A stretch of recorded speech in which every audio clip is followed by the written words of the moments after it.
বন্ধুরা, পরশুরাম সিরিয়ালের আজকের রিভিউ। কর্ণ চ্যাটার্জি লাড্ডু পিকুর টিসি পেপারে সই করতে যাবে, তখনই সুধারানী উকি মেরেছে। কর্ণ চ্যাটার্জি দেখে অবাক হয়ে যায়। সে তার বডিগার্ডকে ফোন করে, বলে যে সুধারানীকে ফোনটা দিতে।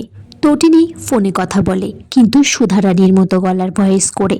কর্ণ চ্যাটার্জি ফোনটা রেখে দেয়, বলছে তাহলে এখানে সুধারানী কি করে আসবে। সে আবার সই করতে চায়। সুধারানীকে আবার দেখা যায়। কর্ণ চ্যাটার্জি পুনরায় তটিনীকে ফোন করে। তটিনী বলে আমি সুধারানী। এদিকে লহরী চ্যাটার্জি পেপারটাকে ছিঁড়ে দিয়েছে। কর্ণ চ্যাটার্জি বলছে আমি আজ সই করতে পারিনি তো কি হয়েছে, কাল ঠিক সই করব। কাবিরকে দায়িত্ব দেয় পুরো স্কুলে সুধারানীকে খোঁজার জন্য। এদিকে আরাধ্যাকে বলে তার সাথে যেতে। কর্ণ চ্যাটার্জি তটিনীর সাথে জেল কাস্টাডিতে দেখা করার জন্য বেরিয়ে পড়ে। এদিকে সুধারানী তটিনীকে ফোন করে জানায় যে কর্ণ চ্যাটার্জি বেরিয়ে গেছে। তটিনী বলছে মগজাস্ত্র না থাকলে এ যুদ্ধ জেতা যায় না শুধুমাত্র রিভলভার পাওয়ার টাকা দিয়ে। এদিকে বিজিতকে দেখা যায় পরশুরামের ঘরে সার্চ করতে গেছে। সেখানে সে শিবানীর ছবি দেখে, তখন বলে যে পরশুরাম ঠিকই বলেছে, শিবানী তার নিজের বোন।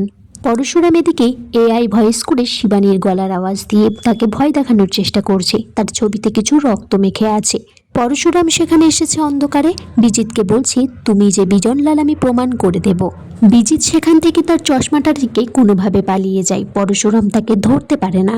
পরশুরাম তারপর বলরামকে ফোন করে, তার গাড়ির নাম্বারটা জানায়। বলে যে এই গাড়িতে বিজনলাল ওরফে বিজিত লাহিড়ী বসে আছে, যে কোনোভাবে তাকে ধরতে হবে। তটিনীও তখন পরশুরামের কাছে ফোন করেছে। পরশুরাম বলে যে আমি বাড়িতে আছি। বিজনলাল ওরফে বিজিত লাহিড়ী আমাদের বাড়িতে এসেছিল শিবানীর খোঁজে। সত্যিই আমি শিবানীর দাদা কিনা, কিন্তু দুর্ভাগ্যবশত তাকে ধরতে পারিনি। বিজিতের দিকে আয়ুষীদের বাড়িতে যাই। সেখানে জিৎ মুখার্জি বলে যে বিজিত তুমি কোথায় ছিলে, ফোন করে তো তোমাকে পাচ্ছি না।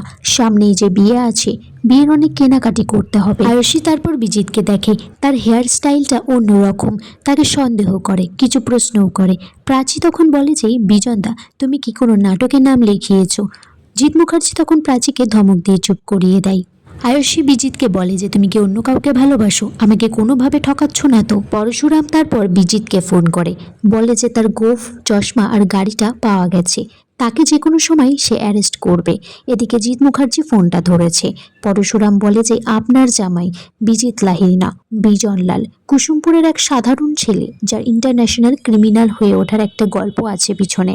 আয়ুষী তারপর ফোনটা নিয়ে নেয়। পরশুরামকে বলে যে তুমি এখন অনেক অসুখী আছো, তোমার স্ত্রী আছে জেলে, তার সত্ত্বেও তুমি আমার উপর নিচ্ছ। আয়ুষী তখন বলে যে এখানে লাড্ডু পিকু আছে, কিন্তু তাদের ক্ষতি হয়ে যেতে পারে। তখন ভালো দিয়া এসে বলছে আমি থাকতে ওদের কখনো কোনো ক্ষতি হতে আমি দেব না।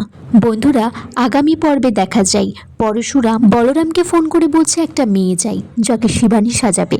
নন্দা দেবী সেখানে আসে, বলে যে আপনার যদি কোনো অসুবিধা না থাকে আমি শিবানী সাজতে চাই। তটিনী এদিকে পিকোর কাছে জানতে চাই তার স্কুলের টিফিন বক্সে সেদিনকে ঘরে কে এসেছিল। তটিনী পিকো বলে যে সেদিন বাবিন এসেছিল। এখানেই আজকের পর্ব শেষ হয়ে যায়। বন্ধুরা, তোমরা কমেন্টস করে জানিও কেমন লেগেছে আজকের পর্বটা।